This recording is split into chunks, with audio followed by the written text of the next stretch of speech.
Assalamualaikum warahmatullahi wabarakatuh. Alhamdulillah, assalatu wassalamu ala rasulillah wa ala alihi wa sahbihi wa man wala wa ba'd. Fa ya ibadallah, usi nafsi wa iyyakum bitaqwallahi faqad fazal muttaqun fala tamutunna illa wa antum muslimun. Saudara-saudariku dan pemirsa Khair TV dimanapun Anda berada, alhamdulillah kita telah menunaikan salat Isya berjamaah beserta amalan sunnahnya. Kita bermohon pada Allah Subhanahu wa taala semoga salat yang telah kita tunaikan diterima oleh Allah Subhanahu wa taala dengan penerimaan terbaik.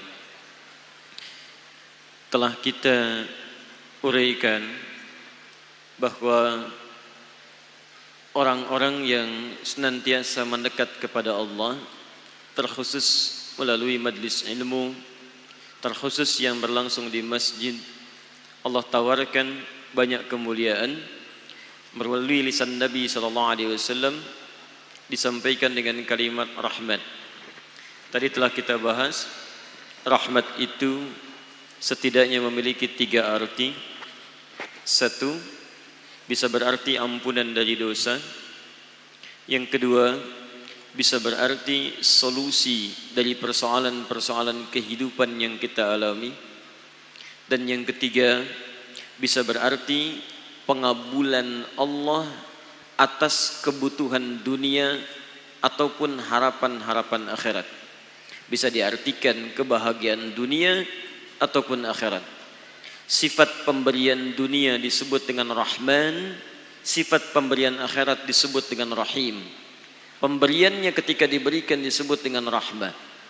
Maka dari itu, secara singkat kami ingin tegaskan, ketika Anda tiba di majlis ilmu berlangsung khususnya di masjid, Anda ucapkan kalimat Allahumma ftah li abwaaba rahmatik. Saya berikan rahasia pada Anda malam ini. Lihat baik-baik.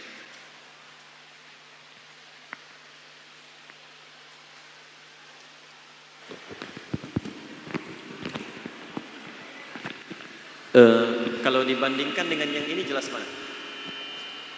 Yang pertama.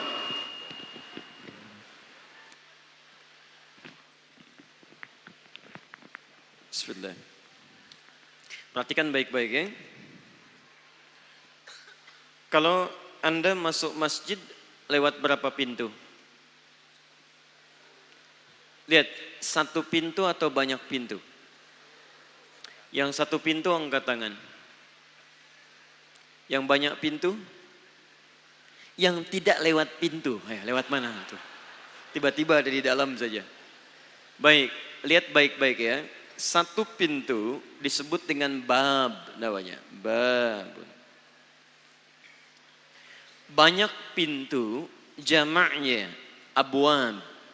Dijamakkan. Abwab. 1 pintu disebut dengan bab, banyak pintu disebut dengan abwab. Pertanyaan saya ulang sekali lagi, Anda saat masuk ke dalam masjid lewat 1 pintu atau banyak pintu? Banyak pintu. Jadi udah masuk sana, keluar lagi. Masuk sana, keluar lagi. Sana, keluar lagi. Mustahil. Anda pasti akan masuk lewat 1 pintu. Keluar pun lewat 1 pintu. Yang menarik, lihat baik-baik. 1 pintu disebut bab ketika Anda masuk 1 pintu. Tapi ketika Anda masuk ini lewat 1 pintu, Anda memohon kepada Allah banyak pintu. Apa yang Anda mohonkan? Pintu-pintu rahmat. Allahumma ftahli abwaaba rahmatik. Ketika menyebutkan kalimat rahmat, kenapa kalimatnya menggunakan banyak pintu? Lihat, abwab banyak artinya jama'. Jama' artinya banyak. Karena dalam Al-Quran kata rahmat itu setidaknya mengandung bentuk jama'. 3 arti tadi. 3 itu banyak. Bisa ampunan dari dosa, bisa solusi dari masalah, atau bisa harapan-harapan kesuksesan dunia atau akhirat Anda. Diseakan-akan ketika Anda masuk masjid Anda katakan, ya Allah mohon bukakan pintu-pintu rahmatmu. Anda balik ditanya mau pintu yang mana? Kamu punya dosa ingin saya ampuni. Kamu punya masalah ingin saya selesaikan. Atau kamu punya keinginan dunia yang ingin saya kabulkan, masuk sholat, minta saya berikan. Makanya orang-orang yang kemudian mengerjakan sholat dan dia minta kepada Allah, minimal dia bahagia. Karena apa yang dia miliki dari apa yang dia mohonkan kepada Allah, dikabulkan oleh Allah dengan pemberian rahmatnya. Karena itulah kalimat sholat bersanding dengan kalimat kebahagiaan. Hayya 'alas shalah, hayya 'alal falah. Jadi kalau Anda selesai sholat tidak mendapatkan rahmat Allah, bukan Allah nggak berikan rahmatnya, mungkin Anda nggak minta. Itu masalahnya. Nah, karena itulah silahkan cek. Setiap ada Nabi bahkan, Rasul bahkan, punya persoalan dalam kehidupannya, maka dia memohon kepada Allah Subhanahu wa Ta'ala. Imma lewat sholat atau berdoa biasa. Perhatikan, masjid pertama yang dibangunkan kemudian ada Ka'bah di sekitarannya, Al-Masjidil Haram. Ada Ka'bahnya. Yang bangun Ka'bah siapa? Saya ulang, yang bangun Ka'bah siapa? Baik, tolong dengarkan baik-baik ya. Ini kedatangan pertama kali saya ke Metro. Kita buat kesepakatan. Kalau tidak tahu, katakan wallahu alam. Gampang. Ya, ingat baik-baik, waktu kita terbatas. Malaikat ditanya, Allah wa rasuluhu alam. Allahu alam. Quran surah 2 ayat 30. Sahabat ditanya, Allah wa rasuluhu alam. Antum malaikat bukan, sahabat bukan. Ditanya, tahu semua. Alhamdulillah. Siapa yang membangun Ka'bah? Allahu alam. Baik, kita lihat. Ka'bah bukan dibangun oleh Nabi Ibrahim. Bukan. Ka'bah itu bahkan sejak manusia pertama turun itu sudah ada. Buka Quran surah ketiga Ali Imran ayat 96 sampai 97. Bahkan dimulai dari 95-nya. Lihat baik-baik. Inna awwala baitin wudi'a linnas. Sungguh rumah pertama yang dibangunkan untuk manusia. Bahasa Qurannya dibangunkan untuk manusia, bukan manusia yang bangun. Inna awwala baitin wudi'a linnas. Bait. Jadi sejak Nabi Adam turun ke muka bumi, di Ka'bah sudah ada. Cuma nanti di masa Nabi Nuh alaihi salam terjadi banjir besar, ini atasnya tersapu oleh banjir, hilang. Tersisa pondasinya. Dari zaman Nabi Nuh ke zaman Nabi Adam ada 5 sampai 6 generasi. Setiap generasi bisa 1000 sampai 2000 tahun. Nuh alaihissalam bin Mikhlail bin Matushala bin Kinan bin Anwas bin Thith bin Adam alaihissalam. Tersapu ini tersisa pondasi. Dalam bahasa Arab pondasi kalau satu disebut dengan qaidah. Kalau lebih daripada 2 disebut dengan qawaid. Qawaid. Ka'bahnya disebut dengan bait, pondasinya kalau satu kaidah, kalau banyak qawaid. Ka'bah ada berapa sisi? 4. Berarti ada berapa pondasi? 4 pondasi. Kaidah atau qawaid? Qawaid. Di masa Nabi Ibrahim alaihi salam diperintahkan Nabi Ibrahim untuk meninggikan kembali pondasi Ka'bah yang sempat tersapu atasnya di masa Nabi Nuh alaihi salam. Zaman Nabi Ibrahim ke zaman Nabi Nuh alaihissalam ada 6 sampai 7 generasi. Ibrahim alaihissalam bin Azar, atau bin Nahur, bin Abir, bin Kinan, bin Arfakhshad, bin Sam, bin Nuh alaihissalam. Meninggikan bahasa Arabnya rafa'a, akan ditinggikan yarfa'u. Ka'bahnya bait, pondasinya qawaid, meninggikan yarfa'u. Quran surah kedua Al-Baqarah ayat 127, paling kiri sebelah atas. Lihat baik-baik. Wa idh yarfa'u Ibrahimul qawaid minal bait. Dan ingatlah, pelajarilah ketika Nabi Ibrahim diperintahkan oleh Allah untuk meninggikan kembali pondasi Ka'bah yang hancur atasnya di zaman Nabi Nuh alaihissalam. Wa idh yarfa'u Ibrahimul qawaid minal bait. Lihat teman-teman, apa yang mau saya sampaikan? Begitu Ka'bah ini ditinggikan kembali, jadi bangunan, jadi tempat ibadah, apa yang pertama kali dilakukan oleh Nabi Ibrahim? Ternyata berdoa. Nabi Ibrahim meninggikan Ka'bah, beribadah di dalamnya, berdoa kepada Allah. Nabi, Rasul dekat dengan Allah, gelarnya Abul Anbiya, Khalilullah, berdoa di samping Ka'bah. Dan tradisi berdoa ini dilestarikan sampai ke zaman Nabi Muhammad SAW. Setiap Nabi datang ke masjid, menunaikan salat, selesai salatnya berzikir kepada Allah. Di antara makna zikirnya, hadis riwayat Ibnu Majah, nomor hadis 925. Nabi pun berdoa kepada Allah Subhanahu wa taala. Allahumma inni as'aluka ilman nafi'a wa rizqan tayyiba wa amalan mutaqabbala. Nabi Ibrahim berdoa, Nabi Zakaria berdoa, Nabi Adam berdoa, Nabi Muhammad sallallahu alaihi wasallam berdoa. Anda Nabi bukan, Rasul bukan, surga belum jelas, amalan berantakan, Abul Anbiya bukan, tetangga Nabi bukan, kerabat Nabi bukan. Anda datang ke masjid, Anda tidak berdoa. Sehat. Hei. Karena itu manfaatkan ketika sampai minta rahmatnya. Itu dari Nabi Ibrahim sampai Nabi Muhammad 30 generasi. Setiap generasi dari Nabi Isa ke Nabi Muhammad saja itu 600 tahun. Dari Nabi Musa ke Nabi Muhammad 2000 tahun. Itu semua berdoa. Muhammad bin Abdullah bin Abdul Muttalib bin Hashim bin Abdul Manaf bin Qusay bin Murrah bin Kilab bin Ka'ab bin Ghalib bin Fikir bin Malik bin Nadar bin Kinana bin Khuzaimah bin Mudrika bin Ilyas alaihi salam bin Nizar bin Mudar bin Ma'ad bin Adnan bin Addi bin Adri bin Muqawwam bin Nahur bin Tarikh bin Ya'rub bin Yasjub bin Nabit bin Ismail alaihi salam bin Ibrahim alaihi salam. Antum bisa bayangkan 30 generasi semuanya berdoa kepada Allah Subhanahu wa taala. Apa hubungan dengan materi kita? Ini poinnya. Berita kurang menyenangkannya, ada orang yang ketika berdoa kepada Allah, bukan Allah tidak mengabulkan. Karena hukum doa itu dalam Al-Quran, begitu disampaikan, Allah pasti kabulkan. Quran surah kedua Al-Baqarah, ayat 186. Posisi paling kiri sebelah bawah. Lihat kalimatnya. Wa idza sa'alaka 'ibadi 'anni. Muhammad, jika hambaku bertanya padamu mencari-cari aku. Masya Allah. Saya mau tanya sebentar. Kalau ada orang mencari Allah, kira-kira motifnya apa? Butuh. Butuh. Silahkan, kalau sedang butuh kan rajin ibadahnya. Kemarin gajian, naik, lupa. Begitu tertunda 3 bulan, mulai tahajud. Baca Quran, puasa, belum juga dikabulkan. Minta lagi, ya Allah, saya sudah tahajud ya Allah. Sudah puasa, sudah baca Quran, kenapa belum dikabulkan juga? Tahajud baru 1 rakaat. Masya Allah. Baca Quran 1 ayat, puasa setengah hari udah buka. Minta dikabulkan. Lihat teman-teman. Setiap orang mendekat kepada Allah pasti punya permohonan. Lihat jawaban Quran. Ujibu da'watad da'i idza da'ani. Ujib kalimatnya mudhari'. Mudhari' itu progresif terus.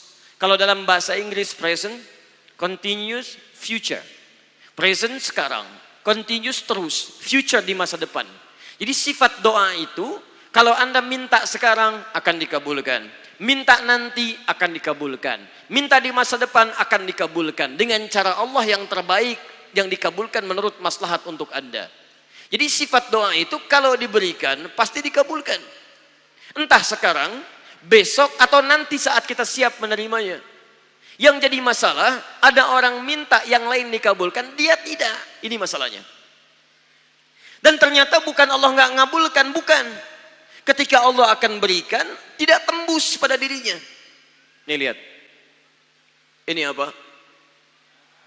Jangan katakan wallahu alam. Gelas ya. Baik. Di atasnya ada apa? Tutup. Saya buka tutupnya. Perhatikan baik-baik. Ini apa? Spidol. Kalau saya masukkan ke dalam gelas, bisa? Masuk? Masuk. Lihat baik-baik. Sekarang saya tutup dengan ini. Masih bisa masuk? Tidak. Perhatikan baik-baik. Sulit.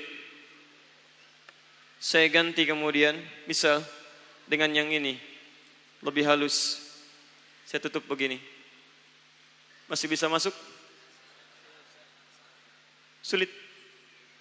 Mau dipaksa jadi masuk ke dalam, jadi kotor, tidak bisa diminum. Lihat baik-baik. Terkadang ketika Allah dengan sifat sayangnya ingin mengabulkan permohonan hambanya, bukan doa tidak dikabulkan, tapi permohonan ini tidak sampai pada dirinya karena ada sekat yang menutup. Itulah dosa. Itulah maksiat. Semakin pekat dosanya, semakin kuat penghalangnya, maka semakin sulit kemudian Allah memberikan rahmat yang turun pada dirinya. Maka banyak hadis menyampaikan kepada kita, lihat baik-baik. Saya sampaikan satu hadis dari Nabi SAW. Thumma dzakara rajula. Lalu Nabi mengisahkan tentang seorang lelaki, yutilu safara, yang menempuh perjalanan yang jauh. Orang yang menempuh perjalanan jauh maka doanya cepat dikabulkan oleh Allah Subhanahu wa taala.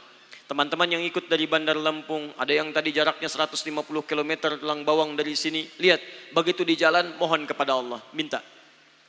Ya, safar yang baik itu cepat mengabulkan doa. Orang ini safar. Yamuddu yadaihi ila sama, dia mengangkat tangannya ke langit begini. Orang yang berdoa mengangkat tangan itu lebih cepat dikabulkan daripada yang diam. Hadisnya banyak. Di Abu Dawud nomor hadis 1480 sampai 1490. Awas, innallaha hayyun karimun. Allah itu maha pemalu dan maha mulia, dan akan merasa malu kalau meninggalkan hamba yang mengangkat tangan, menurunkan tangannya dalam keadaan hampa. Maksudnya orang yang mengangkat tangan akan lebih cepat dikabulkan doanya dibandingkan yang diam. 3. Fayaqulu ya Rabb ya Rabb. Maka dia berkata, ya Rabb, memohon dengan al-asma'ul husna, sifat rububiyah Allah yang kalau dimintakan dikabulkan. Ya Rabb. Quran surah ke-17 ayat 110 sampai 111, paling kanan di pertengahan. Lihat baik-baik.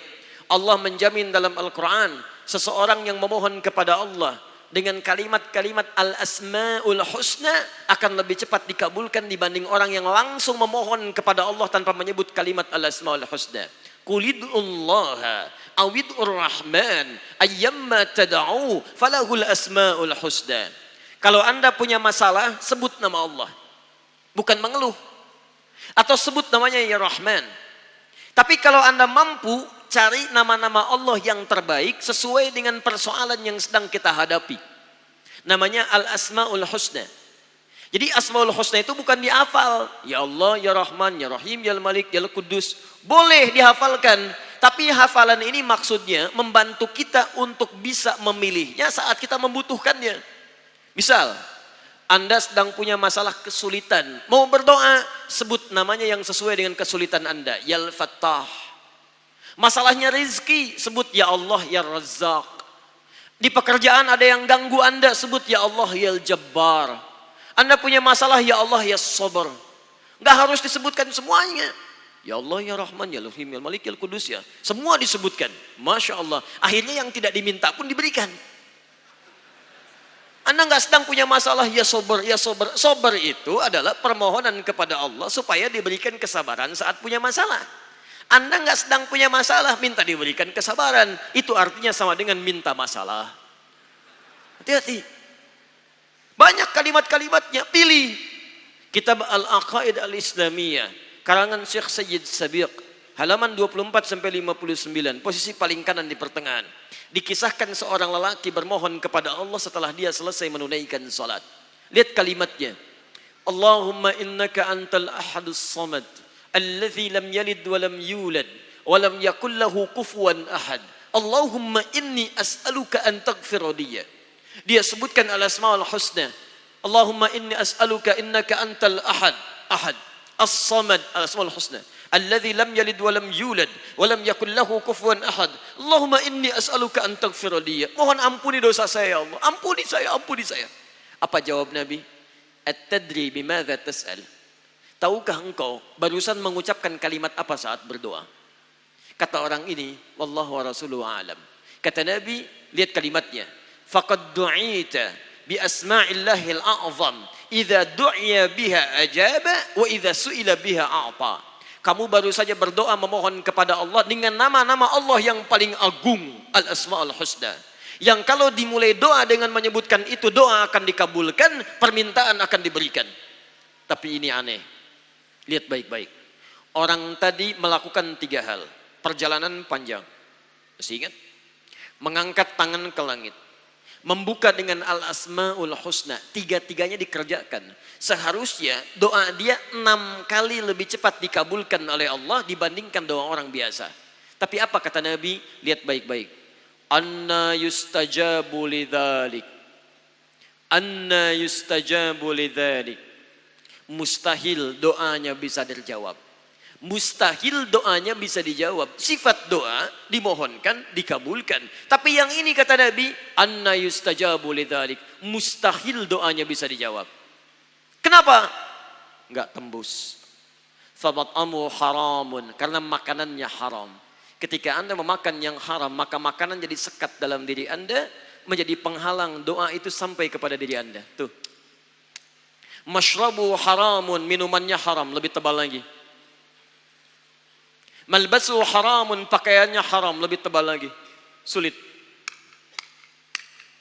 Wa ghudhiya biharamin, dan perangkat hidupnya haram, lebih sulit lagi. Enggak tembus-tembus. Yang paling celaka dibawa yang haram ke rumah, dimasak kemudian oleh ibunya, dibagikan kepada anak-anaknya, muncul haram di keluarga, maka sulit turun rahmat ke dalam keluarga itu. Makanya kalau sudah maksiat terjadi, maka mohon maaf, rahmat sulit diturunkan, hidayah sulit masuk dalam diri seseorang. Maaf, ini yang haram beredar dengan darah, masuk ke dalam telinga. Quran kemudian muncul surah ke-6 ayat 25. Wa fi adhanihim waqra, di telinganya akan ada sumbatan. Bukan gak bisa dengar, yang lain kedengaran. Cuman ketika diminta yang baik-baik, gak tembus dalam telinganya. Konser musik di GBK, di Jakarta, Masya Allah, dari Lampung kedengaran. Masjid yang jaraknya 5 meter dari rumah, gak nyampe. Ini rumah dia, ini masjid, mikrofon masjid ke rumahnya begini nih. Sepeda ada, motor ada, mobil ada, kendaraan ada. Allahu Akbar. Hayya 'alas shalah. Gak dengar. Qomat, gak dengar. Konser musik yang jaraknya cukup jauh, Masya Allah, sebelum artisnya datang, tiketnya udah habis. Masjid kurang apa lagi? Soundnya jelas, panggilannya bagus, ustadznya datang sendiri, nerangkan sendiri, nulis sendiri, kadang-kadang ngapus sendiri, live juga. Kemudian ada snacknya, aquanya ada, semua kelengkapannya ada.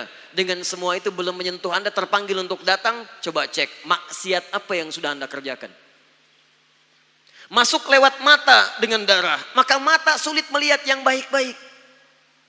Lihat orang joget, ikut joget. Lihat orang olahraga, ikut olahraga. Lihat orang rame, ikut rame. Tapi lihat orang ke masjid, gak ada sentuhan. Lihat mushaf, gak ada sentuhan.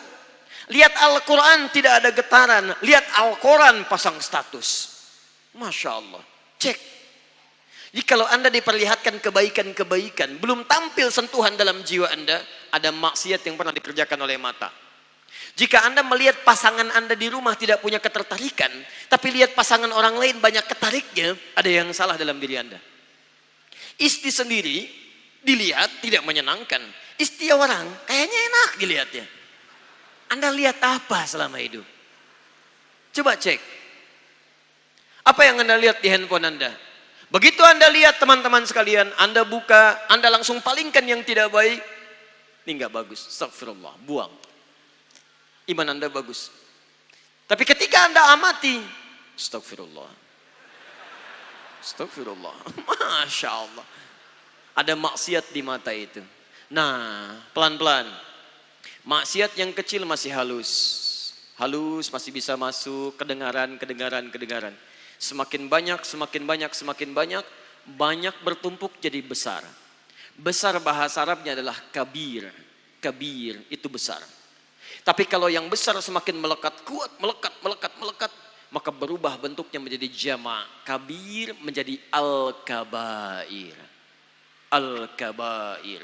Jadi kabair itu adalah dosa-dosa yang sudah menjadi besar, yang terakumulasi, yang bahayanya itu selain bisa menghambat rahmat turun kepada kita, juga mampu menangkal doa-doa untuk dikabulkan oleh Allah Subhanahu wa taala.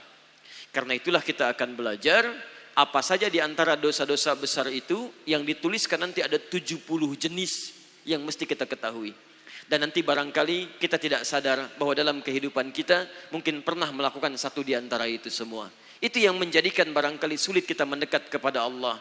Masalah nggak pernah tuntas. Mungkin bukan Anda kurang hebat, Anda itu sekolahnya tinggi luar biasa, gelarnya banyak. Tapi kenapa masalah nggak pernah selesai? Mungkin bukan karena kurang hebat, Anda kurang takwa. Maaf, bukan karena kebanyakan hal-hal yang kurang Anda capai. Mungkin banyak maksiat. Karena itulah coba kita turunkan seperti apa kita mesti menepikan yang tidak baik itu sehingga yang baik-baiknya bisa muncul ke permukaan. Paham sampai sini? Baik. Mari kita mulai. Jadi kita belum mulai ini ya. Kita baru mau mukaddimah insyaallah. Sampai jam berapa kita? Baik. Alhamdulillah ya. Silahkan. Antum mau sampai jam 11, jam 12 gak ada masalah. Saya jam 9 pulang. Terserah. Baik. Hari ini kita akan ambil mukaddimahnya saja dulu. Ya. Karena insya Allah mulai bulan ini kami sudah membuat jadwal untuk setahun. Dan di Lampung ini saya kira sudah cukup kita untuk memulai kajian-kajian yang umum temanya. Sekarang kita mulai spesifik mengkaji kajian kitab. Mudah-mudahan dengan kajian kitab ini kita bisa spesifik fokus pada bahasan dan bisa menamatkan beberapa kitab untuk bekal kehidupan kita insya Allah. Kitab pertama kita kenal dengan kitab Al-Kabair. Kita akan ambil mukaddimahnya dulu. Fokus baik-baik, saya mohon izin untuk berdiri. Perhatikan betul teman-teman sekalian. Jika Anda mengikuti kajian kitab, apapun itu, maka saya berikan pesan, yang pesan ini telah diabadikan prakteknya oleh ulama-ulama kita dulu saat mereka menuntut ilmu. Yang pertama, tolong kenali dulu tentang makna judul kitabnya. Nih, judulnya. Jadi kalau Anda ingin kajian kitab, bahas kitab apapun, usahakan jangan langsung bahas langsung ke isi. Ini saya perhatikan ada beberapa kajian-kajian kitab, belum tahu judul kitabnya, sudah langsung membahas isinya. Ini yang kurang tepat. Kenapa? Karena judul kitab yang dikarang oleh para ulama, nama dari kitab yang disematkan oleh para ulama, itu memberikan isyarat tentang isi kitabnya. Anda akan mendapatkan apa di kitab itu tertuang dalam judul kitabnya. Contoh, apa kitab paling populer Imam Al-Bukhari? Apa namanya? Jangan ngarang. Jangan ngarang. Saya ulang. Apa nama kitab paling populer yang ditulis oleh Imam Al-Bukhari? Enggak ada kitab wallahu alam. Enggak ada. Imam Al-Bukhari tidak pernah menulis kitab wallahu alam. Lihat. Namanya, perhatikan, bukan Sahih Al-Bukhari, namanya Al-Jami' As-Sahih Al-Musnad Al-Mukhtasar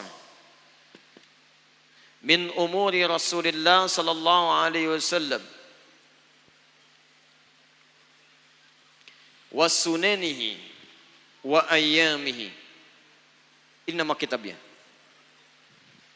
Al-Jami' As-Sahih Al-Musnad Al-Mukhtasar min umuri Rasulullah sallallahu alaihi wasallam wa sunanihi wa ayyamihi. Ayo ulangi. Ya, karena terlampau panjang disingkat jadi Sahih Al-Bukhari. Itu singkatannya. Kenapa saya sebutkan nama panjangnya? Saya bukan ingin tunjukkan kepada Anda bahwa saya hafal judul kitab. Na'udzubillah, bukan. Maksud saya, ketika nama ini disebutkan di gambaran isi kitabnya, Al-Jami'. Dalam istilah ilmu hadis, Al-Jami' itu kitab yang mencakup bahasan yang luas. Ada 4 jenis kitab hadis. 1 Al-Jami', kedua Sunan, ketiga Musnad, keempat Mu'jam. Anda kalau mau beli kitab hadis, Anda cek dulu butuhnya apa. Kalau butuhnya kitab-kitab untuk masalah fikih, bagaimana supaya toharoh saya bagus, cara sholat Nabi yang baik, cara tayamum, ya macam-macam air. Cari kitabnya jangan Jami, cari kitabnya Sunan, Sunan Abu Daud, Sunan At-Tirmidzi. Lihat baik-baik, kembalikan kepada karakternya. Kalau Anda ingin kitab hadis terkait dengan periwayatnya, Abu Bakar meriwayatkan berapa hadis. Saya ingin tahu hadisnya Sayyidah Aisyah. Saya ingin tahu hadisnya Ibnu Abbas. Maka cari kitab Musnad. Anda ingin meneliti dari mana asal kitab ini. Dari mana munculnya, dari mana mencarinya, setiap kata kalimatnya, maka cari kitab Mu'jam. Jami, kitab hadis yang isinya luas. Kata Imam Al-Bukhari, di kitab saya ini ada tuntunan yang sifatnya luas. As-sahih, semua saya pastikan sahih. Musnad, bersumber langsung dari Nabi SAW. Di kitab saya ini tidak ada karangan saya, semuanya keterangan dari Nabi. Al-Mukhtasar, isinya singkat, tidak bertele-tele. Yang paling menarik, apa isi yang luas ini? Min umuri Rasulullah sallallahu alaihi wasallam. Isinya semua kegiatan Nabi sallallahu alaihi wasallam secara umum, dari bangun tidur sampai tidur lagi. Jadi kalau Anda ingin mengetahui kegiatan Nabi secara umum, baca kitab saya. Wa sunanihi, dan sunnah-sunnahnya, wa ayyamihi, dan kegiatan hariannya. Ini terdiri dari 97 pembahasan. Setiap pembahasan ada banyak turunan. Kitabul Iman, 57 hadis. Anda yang imannya sering naik, kadang turun. Kadang-kadang naik, kadang-kadang turun. Bagaimana menaikkan iman kita supaya semangat ibadah dan mencegah supaya tidak turun? Maka baca Kitabul Iman 57 hadis. Kitabul Ilmi, kalau Anda ingin pintar, cepat menghafal dalam belajar, baca kitabnya, Kitabul Ilmi, kitab kedua. Kitabul Imarah, saya ingin menata Lampung, bagaimana metro ini bagus, berdasarkan standar-standar kebaikan dari Nabi. Maju kotanya, punya peradaban, ramah masyarakatnya, berhasil pendidikannya. Buka Kitabul Imarah. Ini. Jadi usahakan setiap belajar kitab, antum pahami dulu isinya. Kenapa disebut Bulughul Maram? Kenapa syarahnya disebut dengan Subulus Salam? Kenapa ada kitab Al-Arba'in, 42 hadis? Katanya Arba'in, tapi 42 hadisnya. Riyadus Shalihin 1896 hadis. Kembalikan ke judul kitab. Sekarang judul kitab kita namanya apa? Al-Kabair. Sudah saya bahas. 2. Ini poin penting. Tolong setiap Anda ingin mengkaji kitab, Anda ketahui dulu siapa muallifnya. Siapa penulisnya. Cari latar belakang penulisnya. Siapa dia? Awas, kita punya kaidah yang tidak ditemukan terkhusus dalam kepercayaan atau agama lain. Kaidah dalam Islam selalu terkait erat dengan thiqah. Thiqah itu memastikan segala yang terkait dengan informasi bersumber dari sumber yang benar. Buka hadis riwayat Muslim, kitab Sahih Muslim yang syarah Imam An-Nawawi. Sahih Muslim syarah Imam An-Nawawi itu ada 9 jilid. Saya punya cetakan yang Darul Hadis dari Mesir tahun 2006. Saya belinya 26 Juli tahun 2006 di belakang Husainiyat dekat Al-Azhar. Harganya masih 450.000 kalau dirupiahkan. Buka jilid yang pertama, halaman 119, posisi paling kiri sebelah atas. Anda akan temukan kaidah petunjuk dari Nabi yang dirangkum oleh Imam Muslim. Lihat baik-baik. Babul isnadi minad-din. Bab mendapatkan informasi yang bersumber dari sumber yang benar, itu akan menentukan kebaikan agama kita. Jadi kalau Anda menerima informasi dari orang yang salah, maka praktek ibadah Anda pun akan keliru. Anda mau sholat, Anda belajar tentang sholat. Anda baca buku dari orang yang salah, nulis tentang sholat, tapi isinya salah, maka praktek sholat Anda pun akan keliru. Anda akan haji, cari buku bimbingan, lalu Anda dapatkan dari orang yang tidak jelas. Belajar Anda dari situ, maka haji Anda pun akan keliru. Babul isnadi minad-din. Sekarang banyak menyebar di Indonesia, buku-buku bahkan terjemahan, yang ketika saya teliti, Masya Allah, jauh panggang dari api. Syekhul Islam Ibnu Taimiyah menulis tentang risalah Tazkiyatun Nafas. Halamannya kurang lebih, cuma 70 halaman, nggak nyampe 70, 69 lah. Terjemahannya 240 sekian halaman. Dan sekarang banyak buku-buku dituliskan, ternyata para penulisnya bermasalah. Ada yang dari sekte Syiah, ada yang dari macam-macam dan sebagainya. Dan saya banyak menemukan buku-buku tertulis seperti Islami, padahal di dalamnya ada misi yang keluar dari nilai-nilai keislaman. Begitu ngambil ayatnya tentang pemurtadan, ngambil ayatnya keluar dari Islam. Padahal luarnya covernya bagus, tapi isinya bermasalah. Luarnya seperti madu, tapi dalamnya seperti racun. Luarnya madu, manis, dalamnya racun. Ibu-ibu paling susah menerima itu. Coba ibu pilih mana? Mau di madu apa di racun? Balik. Maaf Bu ya. Baik. Ayo, sekarang yang pertama sudah saya bahas judul kitab, sekarang kita ambil muallifnya. Siapa penulis kitab ini?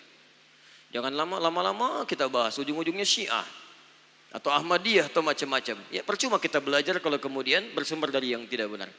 Taib, saya bacakan profilnya. Penulisnya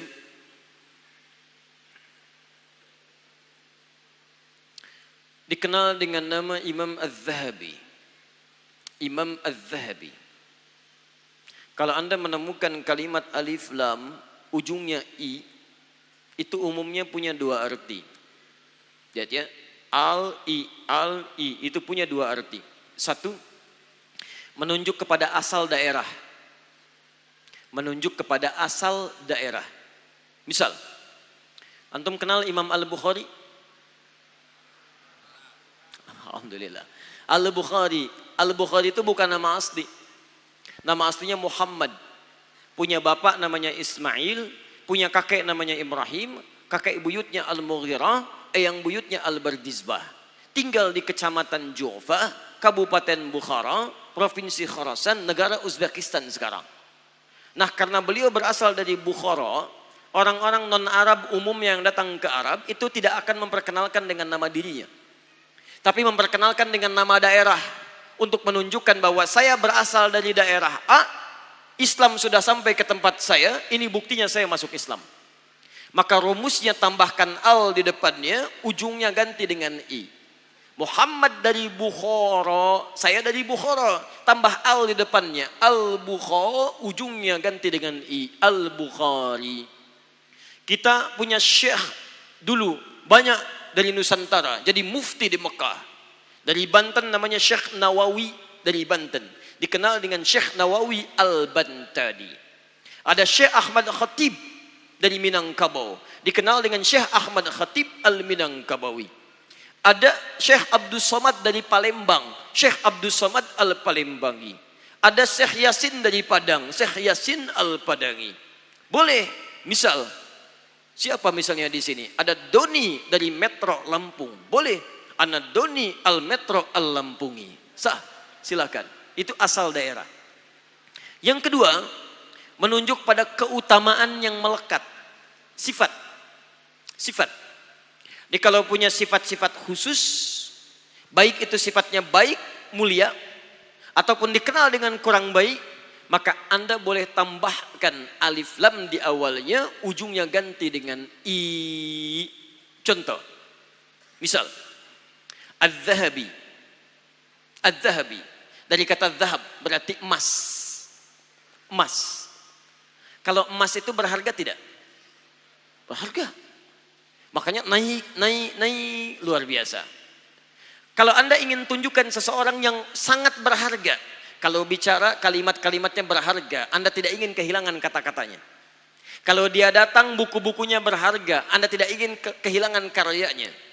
Anda tidak ingin kehilangan waktunya. Semua yang melekat pada dia berharga. Ilmunya berharga, kitabnya berharga, kalimatnya berharga. Maka disebutlah orang itu dengan nama Az-Zahabi. Seperti orang menginginkan emas, seperti itulah orang menginginkan ilmu darinya. Seperti orang menilai emas berharga, seperti itulah orang ini dinilai oleh kebanyakan orang lain. Az-Zahabi. Misal, si tukang tidur. Tidur, bahasa Arabnya naum. Naum. Kalau Anda melihat misalnya, maaf, di kantor tidur, di rumah tidur, di masjid tidur, pengajian tidur, tambahkan alif lam di depannya, tutup ujungnya dengan i. Namanya Sabil, tapi seringnya tidur, maka tambahkan Sabil An-Naumi. Taib ya? Adi misalnya An-Naumi, adik si tukang tidur. Kadang disebut dengan Abu Naum, kadang disebut dengan An-Naumi. Paham sampai sini? Baik. Teruskan. Saya bacakan dari kitabnya langsung bagaimana beliau memperkenalkan dirinya. Saya bacakan. Bismillah. Nama aslinya Muhammad bin Uthman Syamsuddin Muhammad bin Uthman Ad-Dimashqi Asy-Syafi'i Asy-Syahir Bil-Zahabi. Sekarang kita ambil ilmu sebentar. Fokus ini. Awas hati-hati, kelihatannya cuma bahas biografi seseorang, tapi nanti saya turunkan manhajnya. Masih ingat tadi gelarnya apa? Masih ingat? Adz-Dzahabi. Saya tuliskan begini, Adz-Dzahabi.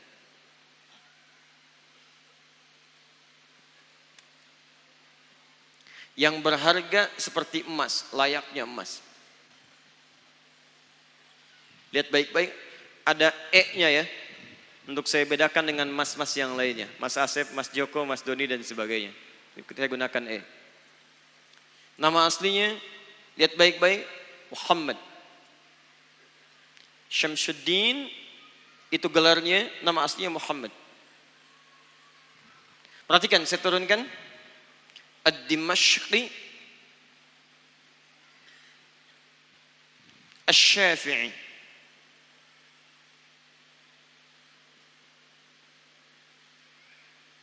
Saya garis bawah ini. Lihat baik-baik teman-teman sekalian. Satu, Adz-Dzahabi. Orang ini bukan menggelari dirinya sendiri, tapi masyarakat yang memberikan gelar kepadanya. Ingat, bukan menggelari diri sendiri, tapi masyarakat memberikan gelar kepadanya. Orang yang sangat berharga ilmunya seperti harganya emas. Orang yang sangat diminati intelektualitasnya seperti emas dinikmati oleh kebanyakan orang. Pertanyaannya, bagaimana orang ini bisa mencapai derajat dipandang berharga seperti emas oleh lingkungan sekitarnya? Lihat baik-baik, saya bandingkan. Beliau mengarang banyak kitab. Di antara kitabnya Syiar A'lam Nubala, 29 jilid.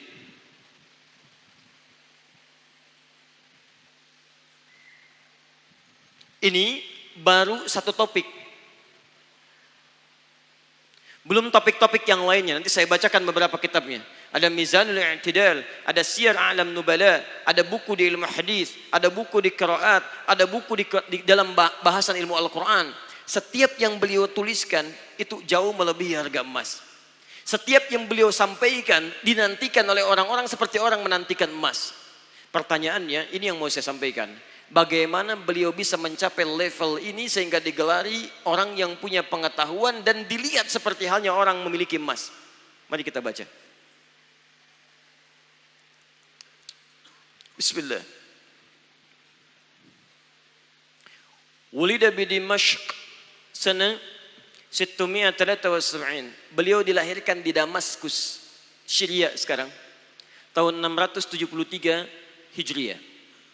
Karena itu disebut dengan Ad-Dimashqi. Saya tuliskan Ad-Dimashqi yang berasal dari Damaskus, Syria.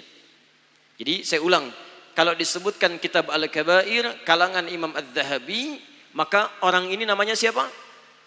Muhammad, lahirnya di mana? Damaskus. Sekarang ada di mana? Syria. Lihat baik-baik. Bismillah. Dzakara Adz-Dzahabi fi Mu'jamihi. Imam Adz-Dzahabi membagi pengetahuan kepada kita, membagi informasi. Beliau pernah menuliskan di dalam Mu'jamnya bahwa untuk mencapai level ini sehingga menghadirkan banyak perhatian dari masyarakat, lihat kalimatnya, 300 syaikhin wa alfi syaikhin mimman talaqqal ilma anhum. Beliau memiliki 1.300 guru. Lihat baik-baik. 1.300 guru. Satu manhajnya guru, syekh. 1.300 orang. Saya teruskan lagi. Sabar ya, pelan-pelan. Nanti saya turunkan ayat dan hadisnya. Bismillah. Wa nabagha fi katsirin minal ulum. Beliau berhasil belajar dari guru-guru dimaksud sehingga muncul banyak pengetahuan dari dirinya. Wa bi khasatin fi qiraatil Quran. Beliau pakar di ilmu Al-Quran. Wal hadis, pakar di bidang hadis. Wa daraba bi hifdhihi al-muthal, dan punya hafalan yang sangat kuat melekat pada dirinya. Lihat kalimatnya, lihat kalimatnya. Sampai digelari wa nu'ita bi imamil wujudi hifdhan, imam dalam hafalan. Jadi kalau sudah ada bahasa imam dalam hafalan, bukan cuma hafal, tapi titik komanya pun tidak tertukar. Kalau disebutkan satu bacaan, misal saya bacakan satu kalimat begini sampai selesai halaman pertama, itu bisa diulang seketika tanpa salah titik komanya. Itu imamil wujudi hifdzan, imam dalam hafalan. Bagaimana mendapatkan semua karunia itu? Satu, beliau belajar pada banyak guru. Disebutkan di sini sampai 1.300 guru. Saya teruskan dulu. Mimman talaqqal ilma anhum wa ilmihim wa iqrarahum minhum majmu'atun min kibaril ulama wal muallifin al masyhurin. Baik, fokus. Dari 1.300 ulama ini, beliau bertalaqi mengunjungi mereka satu persatu untuk mendapatkan faidah manfaat dari ilmunya. Satu, lihat manhajnya. Saya turunkan ayatnya sekarang. Saya berhenti dulu di sini. Sekarang perhatikan baik-baik. Kalau Anda ingin menyiapkan anak-anak Anda atau cucu Anda atau bahkan Anda untuk mendekati level Imam Az-Zahabi ini, yang hafal Quran, kuat dalam ingatan, paham hadis, maka bagaimana caranya? Mari kita turunkan ayat-ayatnya dan pengalaman Imam Az-Zahabi. Ini yang saya mau maksudkan dulu.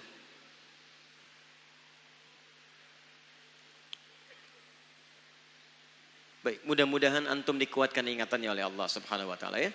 Baik, karena ini kita agak cepat. Begitu saya tulis langsung hilang. Ya. Baik.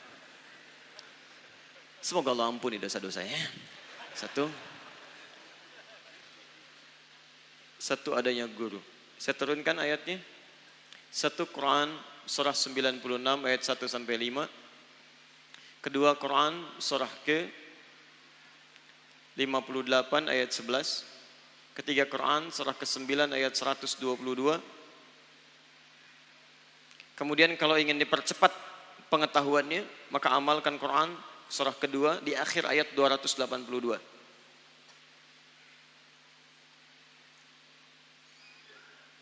Maka Allah berikan pengetahuan seperti Allah berikan pada seorang hamba di Quran surah 18 ayat ke-65. Baik. Lihat baik-baik, fokus ya. Pertama, ada isyarat dari Imam Az-Zahabi. Kalau Anda ingin mendapatkan tambahan-tambahan pengetahuan, maka yang pertama, beliau mengikuti sunnah dalam Al-Quran untuk belajar pada guru-guru yang bisa menumbuhkan pengetahuan.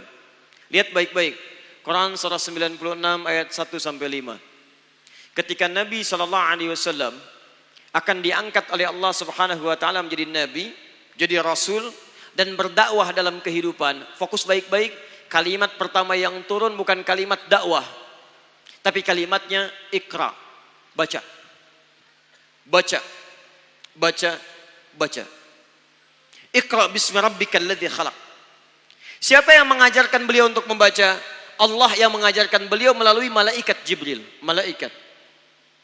Karena beliau nabi, beliau rasul, maka diajarkan oleh Allah langsung pengetahuan melalui malaikat. Anda bisa bayangkan, nabi, rasul, dekat dengan Allah, surganya jelas, diangkat ditugaskan untuk berdakwah. Sebelum dakwah, beliau belajar dulu pada guru.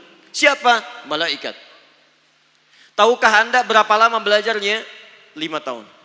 Diangkat jadi Nabi dan Rasul tahun 610 Masehi. Belajar selama 5 tahun sampai 615 Masehi. Baru tahun 615 Masehi, setelah 5 tahun beliau kemudian menerima pengajaran-pengajaran, turun Quran surah ke-74. Ayat 1 sampai dengan 7 itu. Ya ayyuhal mudaththir qum fa'anzir wa rabbaka fakabbir wa thiyabaka fatahhir. Hei orang yang sudah berselimut, ayo bangun, beri peringatan. Sekarang saatnya dakwah. Tapi dakwah itu dimulai kapan? Setelah beliau belajar. Berapa lama? 5 tahun. Pada siapa? Pada guru. Di Nabi saja belajar agama ada gurunya. Jadi antum mustahil memahami Al-Quran dan hadis, memahami agama tanpa merujuk kepada guru. Awas, penting saya ingatkan ini. Karena tidak sedikit orang-orang sekarang baru baca Al-Quran, bahasa Arab tidak paham. Awas, hati-hati. Bahasa Quran belum mengerti. Lihat terjemahan sudah langsung bisa menyimpulkan hukum. Nabi 5 tahun berdakwah menyampaikan ilmu. Antum 5 hari sudah menjadi da'i. Luar biasa. Imam Al-Bukhari nulis Sahih Al-Bukhari 16 tahun. Sebagian ditulis di Mekah, sebagian di Madinah. Antum 16 hari sudah jadi pakar hadis. Mustahil. Jadi kalau Anda ingin mendapatkan pengetahuan yang baik, maka yang pertama cari guru-guru yang baik untuk menanamkan pengetahuan. Jelas? Satu. Antum kenal Maryam? Antum ini luar biasa ya, hebat. Masya Allah. Tanya Maryam kenal, tanya ini kenal, luar biasa. Maryam putrinya Imran, Maryam anak perempuannya Imran. Bagaimana tiba-tiba Maryam tumbuh jadi perempuan salihah? Jangan dikira tiba-tiba jadi salihah seketika, bukan. Lihat baik-baik Quran surah ketiga Ali Imran ayat 35 sampai 37. Mulai ibunya berdoa kepada Allah. Idz qalat imra'atu Imran rabbi inni nazartu laka ma fi batni. Dalam perut ibundanya sudah didoakan oleh orang tuanya. Begitu lahir diberi nama, dicarikan guru, cari guru. Maryam saja dicarikan guru. Siapa gurunya? Zakaria. Wa kaffalaha Zakaria. Jadi kalau kita terjemahkan sekarang ke dalam konteks kita, antum ingin anak-anak antum pintar, dekat dengan Allah, cepat hafalannya, bagus, maka lihat sekolah sekitaran metro. Mana yang kira-kira guru-gurunya bisa mendekatkan anak Anda dengan Allah Subhanahu wa taala? Mana yang guru-gurunya bisa berbagi pengetahuan yang terbaik dalam pandangan Allah Subhanahu wa taala? Ini konsep pertama. Jelas ya? Imam Az-Zahabi punya 1.300 guru. Kita kepada siapa kita belajar dengan baik? Dua. Dan mohon maaf, kadang-kadang untuk mendapatkan guru ini itu tidak mudah, butuh perjuangan. Nabi menerima wahyu di mana? Gua Hiro. Anak sekarang mudah menyebutkan Gua Hiro. Pertanyaan saya, pernah naik ke Gua Hiro? Saya pernah berangkat langsung dari Mekah, wilayah kisaran Nabi tinggal, sampai ke Gua Hiro. Itu jarak ke Jabal Nur, ke kaki gunungnya saja, itu ada 5 sampai 7 kilo. Ambil yang paling maksimal 7 kilo. Ini baru kaki gunung. Naik lagi ke atasnya 700 meter. Ini begitu sampai di puncak, guanya bukan di sini, tapi turun lagi sedikit ke sini. Baru Anda menemukan guanya dan seluruh batu-batunya ini membentuk semacam teropong menghadap ke arah Ka'bah ke sini. Ya. Yang mau saya sampaikan, tidak mudah Nabi kemudian mendapatkan pelajaran-pelajaran. Ingin mendekat kepada Allah, ingin mendapat pengetahuan, sampai jalan dulu sampai 5 sampai 7 kilo. Kalau sekarang gampang, tinggal sewa mobil, berangkat, turun kaki bukit. Dulu saya sampai naik ke atas, lihat ke wilayah tempat Nabi tinggal. Tidak mungkin bisa sampai ke sini kecuali melewati 5 bukit dulu. Ada bukit di sini 5. Nah yang ke sini sekarang saja banyak keraknya, banyak kerak. Sekarang. Dan kerak zaman dulu lebih primitif dibandingkan kerak zaman sekarang. Bahaya. Di kadang-kadang untuk menentukan guru yang baik, Anda butuh pengorbanan. Nabi aja berkorban, naik gunung, naik bukit, turun ini, turun itu sampai mendapatkan Iqra bismi rabbikal ladzi khalaq. Barangkali nggak dekat dengan rumah Anda, cari lagi, berangkat lagi, niatkan karena Allah Subhanahu wa taala. Maka setiap langkah Anda untuk mendapatkan guru yang terbaik dinilai sebagai pahala oleh Allah Subhanahu wa taala. Paham? 1. 2. Quran surah 58 ayat 11. Saya turunkan dulu. Awas, ini kelihatan seperti sederhana ya, tapi ini yang paling penting. Saya tidak ingin Anda cuma tahu isi kitab ini, tapi saya menginginkan Anda mencetak anak Anda lebih daripada pengarang kitab ini. Maka saya turunkan manhajnya supaya kita bahas, supaya nanti minimal di Lampung ini muncul Az-Zahabi, Az-Zahabi, Az-Zahabi lebih daripada pengarang kitab ini. Tidak cukup dengan amin, pahami dulu. 2. Quran surah 58 ayat 11. Lihat baik-baik. Kalau Anda sudah mendapatkan guru yang kira-kira baik, maka ukuran keduanya, cari guru-guru yang tidak hanya bisa menjadikan Anda pandai dalam menguasai ilmu, tapi menjadikan ilmu itu bisa meningkatkan iman Anda sehingga dekat dengan Allah Subhanahu wa taala. Perhatikan, ketika Allah menyebutkan majlis ilmu disandingkan dengan kalimat iman. Ya ayyuhalladzina amanu, iman dulu disebutkan. Hei orang-orang yang beriman, idza qila lakum tafassahu fil majalis, jika dikatakan pada Anda share, luaskan. Tafassahu itu bukan cuma membagi tempat, tapi luaskan, bisa informasinya, ya bisa pengajarannya. Jadi kalau ada yang baik-baik share dengan yang lain, bagi, luaskan majlis, luaskan tempat. Yang paling menarik, lihat baik-baik. Ketika Anda menemukan tempat yang baik untuk belajar, menemukan guru yang baik, kalimat guru dan tempatnya disandingkan dengan kalimat iman. Dan ketika Allah akan mengangkat pengetahuan Anda, yang lebih dulu diangkat oleh Allah bukan ilmunya, Bukan ilmu yang ditambah, tapi iman yang dinaikkan. Perhatikan kalimat Qur'annya. Yarfa'illahu alladhina amanu minkum walladhina utul ilma darajat. Di iman diangkat duluan, baru ilmu ditambahkan oleh Allah Subhanahu wa taala. Seakan-akan Allah ingin memberikan isyarat bahwa pelajaran yang baik itu cari guru-guru yang bukan hanya menambah pengetahuan Anda, tapi dengan ilmu itu bisa mengangkat iman Anda sehingga lebih dekat dengan Allah Subhanahu wa taala. Ini mohon maaf ya, coba cek. Saya mau tanya sebentar. Bapak Ibu ingin anaknya rajin sholat? Ingin dekat dengan Allah? Ingin jadi penghafal Al-Quran? Ingin jadi anak yang rajin puasa? Pertanyaan saya, coba cek di mana Anda tempatkan sekolah Anda. Apakah di sekolah itu anak Anda diajarkan bagaimana mendekat kepada Allah? Jangan-jangan Anda inginkan anak Anda rajin sholat, tapi Anda sekolahkan di tempat yang tidak pernah mengajarkan sholat. Anda ingin anak Anda jadi penghafal Quran, tapi di sekolahnya tidak pernah ada materi Quran, nggak akan nyambung. Jadi kalau cuma Anda berlomba dalam urusan dunia saja, Anda ketinggalan. Tidak salah anak Anda ingin jadi juara matematika, tapi saya sampaikan pada Anda, bahkan non-muslim pun sudah jadi juara olimpiade. Sudah menjadi mendapatkan Nobel bahkan. Maka buktikan, tunjukkan pada dunia, anak saya matematikanya bagus, fisikanya juara, tapi dengan itu semua dia dekat dengan Allah Subhanahu wa taala. Tahajud tidak tertinggal, puasa dia kerjakan, Quran dia hafal, itu yang kita munculkan. Jelas ya? Maka mohon izin ya, maaf, kalaupun Anda belajar dengan saya, tapi kalimat-kalimat yang kita bahas tidak mendekatkan Anda dengan Allah, tingkatkan. Tingkatkan pelajaran Anda dengan mencari guru lain. Tinggalkan saya, cari guru lain yang mendekatkan Anda dengan Allah. Jelas ya? Baik, jadi saya mohon maaf nih, kalau ada orang yang cuma ngajarkan banyak, paham Quran, tahu hadis dengan nomornya, tapi tidak membuat Anda dekat dengan Allah, tinggalkan orang itu. Cari yang lain yang membuat Anda dekat dengan Allah Subhanahu wa taala. Jelas? 3. Cepat-cepat. Quran surah 9 ayat 122. Posisi paling kiri sebelah bawah. Ini sudah. Saya di sini nanti selesai, saya kembali ke sesi untuk diskusi. Lihat baik-baik. Dibuka dengan kalimat iman. Wa ma kana al-mu'minuna liyanfiru kaffah. Falaula nafara min kulli firqatin minhum ta'ifah liyatafaqahu fid din. Disebut dengan fikih. Perhatikan. Ingin mencapai kegemilangan seperti Imam Az-Zahabi, maka pertama cari guru. Sifat gurunya selain menambah pengetahuan juga mengangkat iman.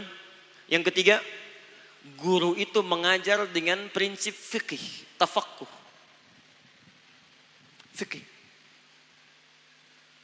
Artinya paham. Mengerti. Jadi kalau Anda datang mencari guru, ingin belajar, maka konsep dalam agama kita, perhatikan baik-baik. Jangan pernah Anda hadiri majlis belajar dari apapun, kecuali pelajaran-pelajaran itu bisa membuat Anda paham dan mengerti tentang apa yang diajarkan. Kalau kita terapkan dalam konteks pendidikan anak-anak kita, maaf ya, setiap anak Anda belajar, cek lagi di rumah, paham tidak dengan pelajarannya, mengerti tidak dengan yang diajarkan. Termasuk antum, setiap Anda belajar dimanapun di majlis ilmu, pastikan pelajaran kita membuat kita paham tentang apa yang dipelajari, sehingga mudah kita praktekkan dalam ibadah. Silakan antum cek ya. Semua ibadah yang kita kerjakan ketika dipelajari, kalimat belajarnya menggunakan fikih. Anda mau sholat, silahkan cari buku, cari kitab. Anda tidak akan temukan buku tentang ilmu sholat. Yang Anda temukan fikih sholat. Zakat, fikih zakat. Haji, fikih haji. Artinya, kalau ingin belajar tentang sholat, pelajari sampai paham bacaan sholat. Paham gerakan sholat. Kalau sudah paham, maka enak dipraktikkan dalam sholat Anda. Pertanyaan saya, 1. Dari sekian sholat yang telah Anda tunaikan, berapa persen bacaan sholat yang Anda pahami? Jangan-jangan selama ini zakat tapi tidak mengerti tentang zakat.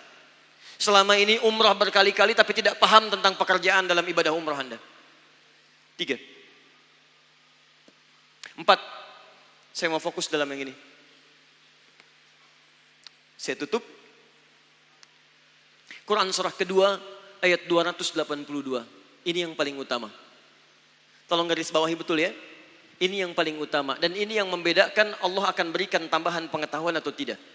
Kalau pengetahuan Anda ingin ditambah oleh Allah, mudah dalam belajar, kuat dalam ingatan, maka ini yang menentukan. Lihat ujung ayatnya. Wattaqullah wa yu'allimukumullah. Tingkatkan takwamu kepada Allah, maka Allah akan ajarkan Anda pengetahuan. Ada orang-orang yang ketika dia belajar dipercepat pemahamannya oleh Allah Subhanahu wa taala karena takwanya sering ditingkatkan kepada Allah. Di ayat ini ingin menyampaikan pada Anda, kalau ilmu Anda ingin ditambah cepat dipahamkan oleh Allah, orang lain baca 3 kali belum paham, Anda baru lihat 3 huruf sudah mengerti. Orang lain sulit menemukan dalil, Anda tiba-tiba sudah ingat, oh ini dalilnya ini maknanya ini arahnya ke sini. Bagaimana cara mendapatkannya? Kata Al-Quran, tingkatkan takwa Anda kepada Allah. Mohon maaf, takwa disebutkan 115 kali dalam Al-Quran, singkatnya cuma 2 maknanya. 1, tingkatkan ibadah. 2, jauhi maksiat. Tingkatkan ibadah, jauhi maksiat. Jadi kalau teman-teman sekarang sedang melatih anak supaya pintar, kuat ingatan seperti Imam Adz-Dzahabi, maka saya sarankan dari kecil tolong latih ibadah. Salat, mulai dengan baca Al-Quran. Kalau bisa hafalkan Quran. Ya. Saya sudah mendapatkan informasi ini dari non-muslim di Eropa. Ternyata mereka melakukan penelitian, orang yang hafal Quran itu kata mereka meningkat kecerdasannya 3 kali lipat. Saya ulang, orang yang hafal Al-Quran itu meningkat kecerdasannya sampai 3 kali lipat. Karena itu silahkan Anda cek, semua orang-orang pintar di masa lalu, orang muslim yang karyanya banyak diambil di barat, kemudian diterjemahkan ke dalam bahasa mereka dan diklaim sebagai penemuan oleh mereka, itu rata-rata sejak kecil belajarnya cuma 2. 1, belajar salat, yang kedua menghafal Quran. Silahkan untuk melihat Al-Kindi, Al-Khawarizmi, Al-Farabi, Jabir Ibn Hayyan, semua, Al-Ghazali, Ibn Rushd, Ibn Sina dan sebagainya, semua memulai dari salat plus menghafal Al-Quran. Maka saya sarankan, ayo tunjukkan, antum dari Lampung, dari Metro, tunjukkan pada dunia, jadikan tempat penghafal Quran untuk orang-orang Islamnya. Hafalkan Qurannya, pelihara salatnya, demi Allah saya katakan, ketika Anda buka pengetahuan, Allah tanamkan dan permudah kita untuk mempelajarinya. Terakhir, 5. Kalau 4 manhaj ini sudah antum lakukan, maka Allah memberikan kalimat di Quran. Lihat kalimatnya. Wa atainahu min ladunna ilma. Maka kami berikan kepada orang ini pengetahuan dari sisi kami. Pengetahuan dari sisi kami. Bukan dia yang capek belajar, tapi Allah mudahkan mendapatkan pengetahuan seperti Nabi Khidir diberikan oleh Allah Subhanahu wa taala. Paham ya? Baik. Saya cukupkan dulu untuk pembahasan muqaddimah yang pertama dari kitab ini. Jadi saya simpulkan, 1, penulis kitab ini bukan orang biasa, tapi ulama yang sangat diakui kepakarannya, baik dalam bidang Al-Quran, bidang hadis, bidang bahasa, dan juga punya ingatan yang sangat kuat. Yang paling menarik, beliau berbagi kepada kita, kalau kita ingin mendapatkan anugerah seperti beliau mendapatinya, maka beliau berikan rumus-rumus kepada kita.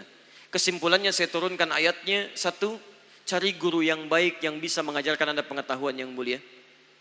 2, dalam hal belajar itu jangan hanya fokus menambah ilmu, tapi cari ilmu yang bisa meningkatkan iman kita kepada Allah Subhanahu wa taala. 3, dalam hal peningkatan iman itu juga sandingkan dengan pemahaman kita akan pengetahuan. Jadi jangan cuma tambah informasi, tambah pengetahuan tapi tidak paham apa yang dipelajari. Dan yang terakhir, yang keempat, pastikan setiap apa yang kita pelajari kita jaga dengan peningkatan ibadah dan menjauhi maksiat. Saya tutup dengan Imam Asy-Syafi'i ketika beliau datang kepada Imam Waqi mengadukan buruknya hafalannya. Kata Imam Asy-Syafi'i, "Syakautu waqi'an an su'i hifdhi, fanasahani an atrukal ma'asi. Faqala liya al-ilmu nurun wa nurullahi la yunzalu ila al-'asi." Saya akhiri, kata Imam Asy-Syafi'i, saya pernah datang kepada Imam Waqi mengadukan buruknya hafalanku. Buruknya hafalan Imam Asy-Syafi'i paling-paling beda koma, beda titik. Apa kata gurunya Imam Waqi? Lihat kalimatnya.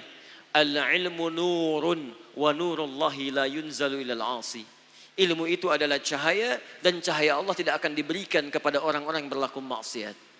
Karena itu sebelum kita bahas kitabnya, saya menginginkan kita semua bisa meneladani keilmuan beliau dengan mengamalkan turunan-turunan dari ayat dan hadis ini, dan semoga Allah Subhanahu wa taala memberikan taufik kepada kita semua insyaallah. Saya bacakan dulu akhir bagian dari kitabnya, lalu saya coba jawab beberapa pertanyaan yang sudah antum sampaikan. Bismillah.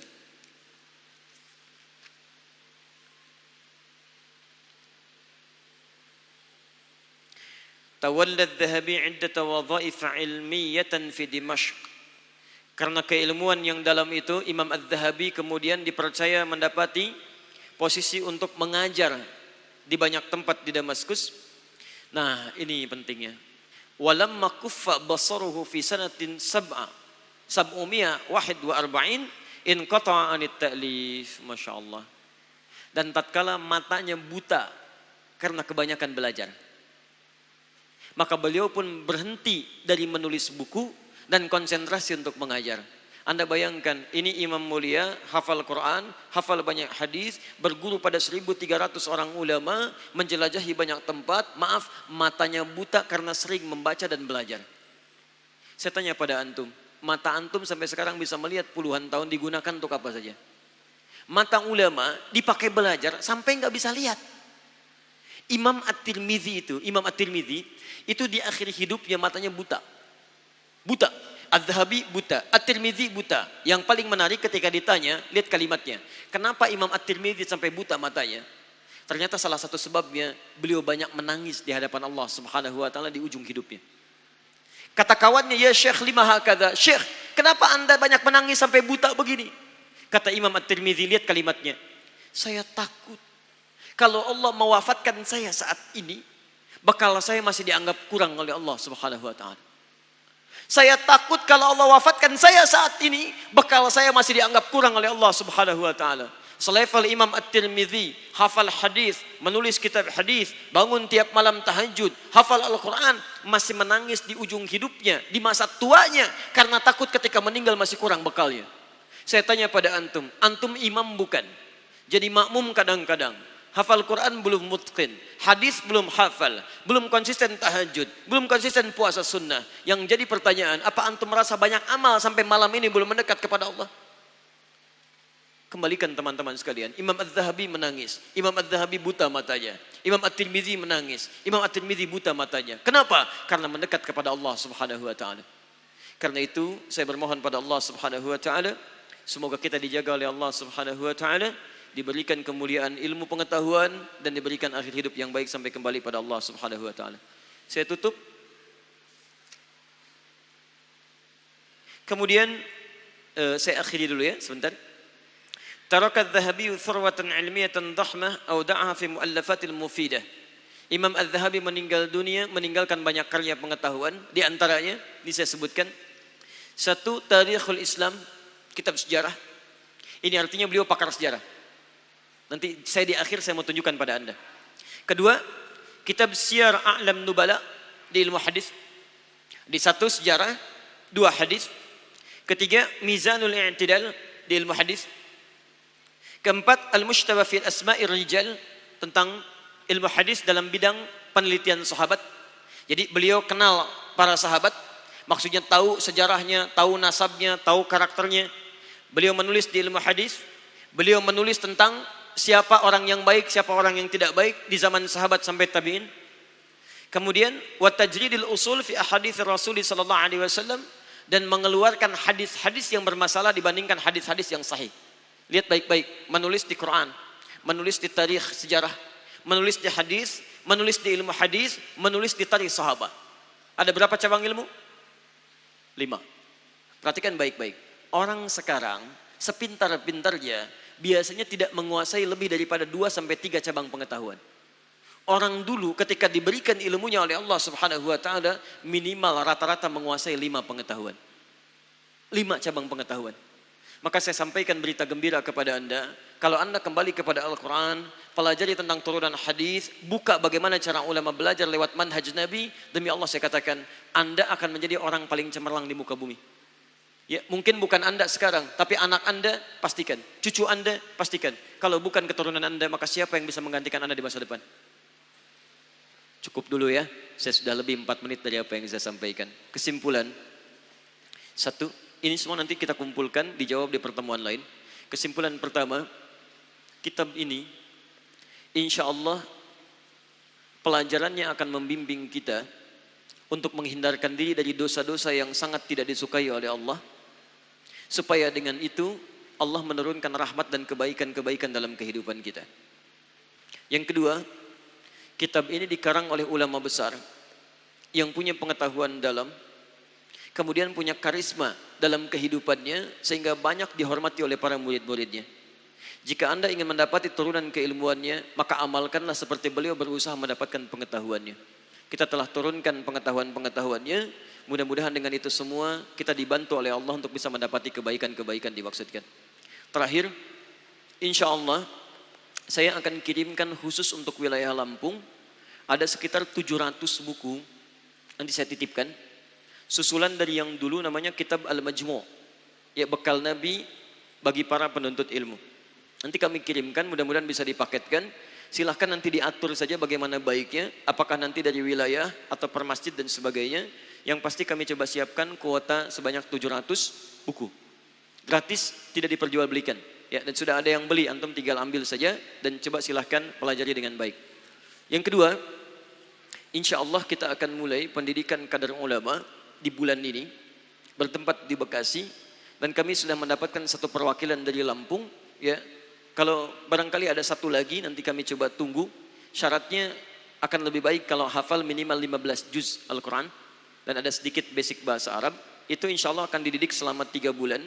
Ada masyayikh, syekh-syekh juga dari Timur Tengah. Pendidikannya gratis, kami berikan tempat tinggal yang layak. Insya Allah kebutuhannya juga diberikan, termasuk tiketnya nanti kami tanggung untuk bolak-balik dan sebagainya. Ya, jika ada yang harus kemudian jadi beban, semacam kalau kuliah nanti kami bayari kemudian uang semesternya untuk kemudian fokus belajar. Kalau ada tuntutan pekerjaan, kami akan tanya berapa penghasilannya selama sebulan, kami ganti penghasilannya supaya keluarganya itu bisa tenang untuk merawat anak-anak dan suaminya bisa fokus untuk belajar. Ya, dan yang terakhir, insya Allah teman-teman sekalian, pada pertemuan yang akan datang kita akan kembali melanjutkan kajian kitab ini. Nanti kitab ini saya akan coba copy.